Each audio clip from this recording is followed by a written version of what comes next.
ခုက30တိုင်းရုံသွားနေပါဘောနော်ကျွန်တော်တနင်းခုနေ့တော့တတူကူတာရှိပါတော့အဲ့တတူကကျွန်တော် UK မှာ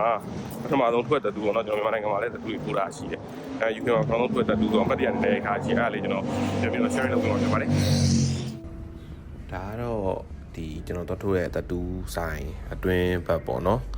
ပြီးလို့ရှိလို့ရှိရင်ကျွန်တော်တို့ဒီမှာဆိုလို့ရှိလို့ရှိရင်ဒါကျွန်တော်ဒီ data တွေဖြည့်ပေးရပါဘောเนาะအဲ့လိုမျိုးထမင်းတတူးမထိုးခင်ထမင်းလွန်ခဲ့2နိုင်တော့ထမင်းစားတာလားတို့နောက်ပြီးလို့ရှိလို့ရှိရင်ကျွန်တော်တို့ဘယ်လိုခေါ်မလဲ heart disease ရှိလားတို့အဲ့လိုမျိုးဒီကျန်းမာရေးနဲ့ပတ်သက်တဲ့ question တွေအဲ့လိုမျိုးမေးပြီးတော့ကျွန်တော်တို့ဒီတတူးထိုးမဲ့လူတွေက consent တောင်းတာပေါ့เนาะဒါကတော့ဒီတတူးဆိုင်မှာပြောမယ်ဆိုလို့ရှိရင်ဒီ Chelsea ကကစားသမား Ashley ကိုလည်းထိုးခဲ့တယ်ပေါ့เนาะပြောမယ်ဆိုရင်ဒီတတူးဆိုင်မှာဆိုတော့ကျွန်တော်ထိုးရတဲ့တတူကကြတော့ဒါလေးပေါ့နော်ဒီဟာလေးပေါ့နော်ဒီဟာလေးထိုးလိုက်တာပေါ့နော်astronaut ပေါ့နော်ကျွန်တော်အခြားဟာတွေတော့ရှိရဗျာဗာလဲထိုးတဲ့ဟာတွေကတော့တခြားတတူထိုးတဲ့လူတွေရဲ့ရည်ရွယ်ချက်လိုပဲမီနစ်တွေကတော့အကုန်လုံးရှိတာပေါ့နော်ပြောမယ်ဆိုလို့ရှိရင်ဒီမှာရှိတဲ့ပုံတွေရှိတဲ့ဟာတွေကလည်းသူ့မီနစ်နဲ့သူရှိအောင်ကျွန်တော်အကုန်လုံးတော့မပြောတော့ဗျာစိတ်ဝင်စား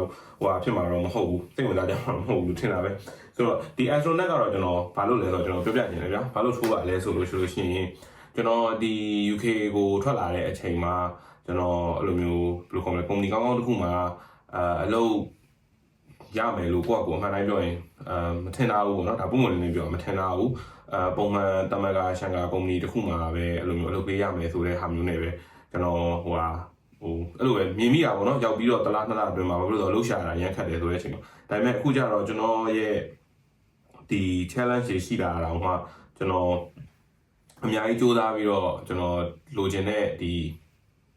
ကုမ္ပဏီမှာဒီ Tesla မှာပေါ့နော်ကျွန်တော်ဒီ data analyst ပေါ့နော်သူတို့ရဲ့ပြောမယ်ဆိုအမြင့်ဆုံးဒီ department တွေက business intelligence department ဖြစ်တဲ့နေရာမှာကျွန်တော် data analyst position နဲ့လည်းလုပ်ရတယ်ဆိုတော့ဒါကိုကျွန်တော် recognize ယူပြီးတော့နဲ့ဒီ astronaut ပေါ့နော်အာကာသယာဉ်မှုပုံလေးပေါ့နော်အဲ့ဒီကျွန်တော်ထိုးလိုက်တယ်ဒါကတော့ကျွန်တော်ရဲ့ဒီပြောမယ်ဆိုရင်တော့ဒီဘယ်လိုခေါ်မလဲဒီအပေါ်ကိုတက်တယ်ပေါ့နော်အဲ့လိုမျိုးယူဆချက်နေပေါ့နော်ကျွန်တော်ဒီဟာလေးကိုထိုးဖြစ်တာဖြစ်ပါတယ်ဆိုတော့ကျွန်တော်အခုဒီသွားတဲ့အချိန်မှာသူတို့ရဲ့ပုံစံတွေပေါ့နော်သူတို့ဒီ tattoo studio ပုံစံတော့ပြီးတော့ထိုးနေဟာလေးတော့ကျွန်တော်အမှတ်တရအနေနဲ့ဒီမှာ record လုပ်ချင်လို့ကျွန်တော်အဲ့ဒါလေးလည်း sharing လုပ်ပေးပါမယ်နောက်တစ်ခုကကျတော့ဒီဟာကလေသူတို့ဒီမှာထိုးထားပြီးတော့ဒီမှာအဲ့လိုမျိုး second skin လို့ပြောရဲအဲ့ဒါကိုသူတို့အုပ်ထားပေးရဗျာအဲ့လိုမျိုးကျွန်တော်ရန်ကုန်မှာကျွန်တော်ဒီတခြားဟာတွေထိုးတော့ဆိုလို့ရှိရင်ဘာလို့လဲဆိုတော့အပေါ်နေ Vaseline လာပါလားအဲ့လိုမျိုးဟာလေးပဲတုပ်လိုက်တယ်ဗျာတုပ်ပြီးသွားပြီဆိုလို့ရှိရင်အဲ့လိုမျိုးပြီးရင်ရေချိုးလို့လည်းရပါပြီဒီမှာကျတော့သူကရေနဲ့မထိပါနဲ့အောင်ပြီးရင်ဒါ၄ရက်နေအောင်မှခွာပါတို့ပါသူကအဲ့လိုလုပ်ပေးထားရဗျာအဲ့တော့ပြီးရင်တကယ်လို့ဟိုဖြစ်သွားလို့ရှိရင်ဒီမှာလည်းပြတ်သွားလို့ဆိုလို့ရှိရင်ပြန်လာခဲ့ဦးပေါ့နော်အဲ့လိုမျိုးဘယ်လိုခေါ်မလဲသူတို့ free ကန်လုပ်ပေးမယ်ဘာညာပေါ့နော်အဲ့လိုမျိုးလုပ်ပေးကျွန်တော်ထိုးပေးတဲ့လူကဒီ main ကလေးပေါ့နော်သူကအဲ့လိုမျိုးတတူးထိုးတာမကြသေးဘူးဒါပေမဲ့သူကပကြီးဆွဲတယ်ပကြီးဆွဲတော့သူကဒီတတူးကို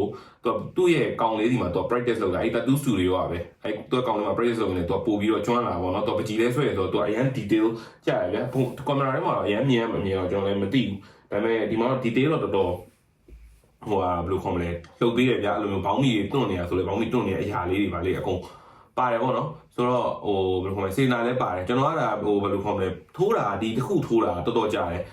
ကျွန်တော်ဘယ်လိုမျိုးပုံစံလဲဆိုတော့မနက်10:00 နာရီရောက်တယ်ဟုတ်တယ်မနက်10:00 နာရီချိန်နဲ့ညနေ4:00 နာရီခွဲလောက်မှပြီးတယ်အဲ့တော့သူတို့အိမ်မှာ10:00 နာရီရောက်တဲ့အချိန်မှာသူ့ကိုကျွန်တော်ကနေပြီးတော့ကျွန်တော်တတူးလိုချင်တဲ့ဟာရဲ့ inspiration သူ့ပြောပြထားပြီးသားဗျာအဲ့တော့သူကအဲ့ဒါပုံလေးပုံဆွဲထားပြီးတော့ကျွန်တော်ပြင်ချင်တဲ့ဟာလေးပြောပါညာဆိုတော့ကျွန်တော် never ပြင်ခိုင်းလိုက်တယ်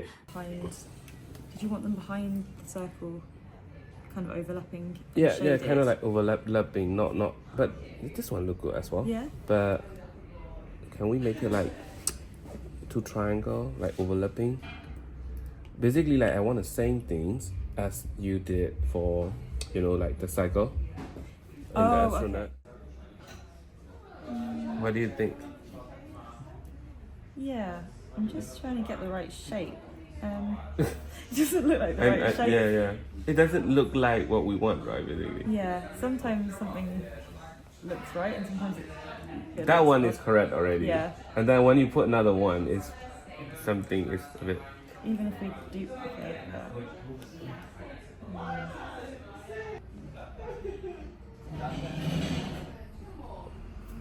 How That about looks that? cool. Yeah, that looks really Right? Cool. Yeah, that looks good. Right? Yeah. What do you think? Then we have the final. It's okay. Ignore this. And that one. Is it okay? Cool. Yeah. Approve. Amazing. Thank you. It gives you a space here if you want to do something else. I think maybe in between these two. I think this one might be a little bit too big. Yeah. Maybe something in between the two sizes. I don't know, to be honest. What do you recommend? I don't know. I think So like this is the smallest one. This is the biggest one. this is the biggest one. Oh, I don't think biggest one is No. okay, but what's the limit between the smallest and the The middle. middle? Yeah, I think maybe something in between the two. I mean, you mean between the two, like these two? Yeah. So Can you print it out one more? Yeah, so that I can. Because that one looks a little bit too big, a bit too big. And too if big. you have this one, And then this one a little bit too small as well. Yeah. yeah. Right. See, if you have this one, you've not got much room here. Yeah, If you yeah. wanted to get anything else, you kind of can't. Yeah.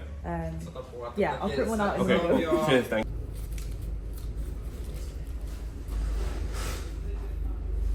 Oh yeah. That's nice. It's cool. ပြင်လဲပြင်ခိုင်းပြီးကောအဲ့ဒါနဲ့သူ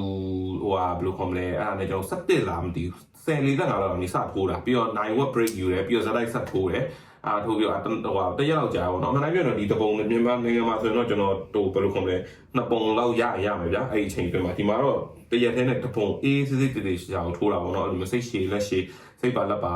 ထိုးပေးတယ်လို့ပဲပြောရမှာပေါ့နော်ဆိုတော့ yeah ဒါကျွန်တော်ရဲ့ဒီအမှတ်တရတွေရဲ့တစ်ခုဖြစ်တဲ့အတွက်ကျွန်တော်ဒါလေးကိုrecord အနေနဲ့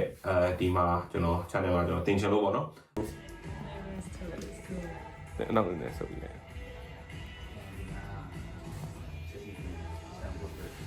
Thank you so much. No worries, no worries. It's very detailed. I really like it. It's got really cute little hands, these. yeah. Actually, this one, right? Very little cute hand though, like a baby hand, you know. Cool. Cool. Thank you.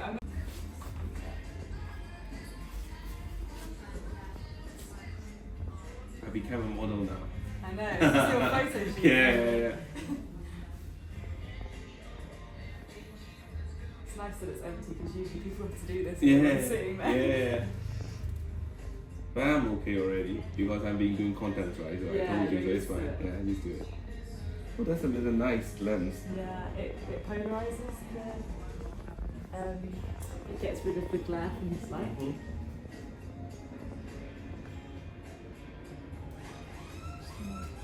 With these lights, yeah. နောက်တစ်ခုကကျွန်တော်အကြံပေးချင်တာတတူးထိုးတဲ့အခါကျလို့ရှိရင်ဗျာတတူး artist တိုင်းဖြစ်ပြီးရောဆိုတဲ့ဟာမျိုးမဟုတ်ဘဲနဲ့ဘယ်လိုခေါ်မလဲသူကျွမ်းကျင်တဲ့တတူးထိုးတဲ့အထီကိုတွားတင်တယ်ဥပမာအဖြစ်ဗျာအဲ့လိုမျိုးဟိုဘယ်လိုခေါ်မလဲလူပုံဆွဲတဲ့လူက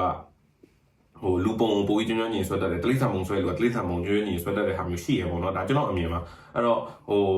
ဘယ်လိုခေါ်မလဲတတူးထိုးတတ်တာတော့မှန်တယ်ဆိုပေမဲ့သူ့ရဲ့ဟို profile ကိုကြည့်ပြီးတော့သူရဲ့ profile fine line ဆိုလဲ fine line ပေါ့ micro realism ဆိုလဲ micro realism ပေါ့နော်ထားပါတော့အဲ့လိုမျိုးအများကြီးရှိတာအဲ့လိုမျိုးဟာမျိုးကိုပို့ပြီးတော့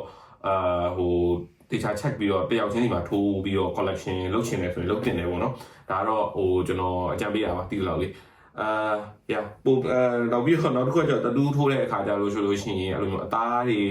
အဲ့လိုအသက်ကြီးလာလို့ရှိရင်တွန့်သွားမလားတို့ဘာလို့ညာတို့ပေါ့နော်ဆိုတော့ဒါကတော့အသက်ဒီရွယ်ချိန်မှာထိုးရတာဆိုတော့မြောက်တော့မြောက်သေးချင်ဘူးပေါ့နော်ဒီရွယ်ချိန်မှာထိုးရတာဆိုတော့လေ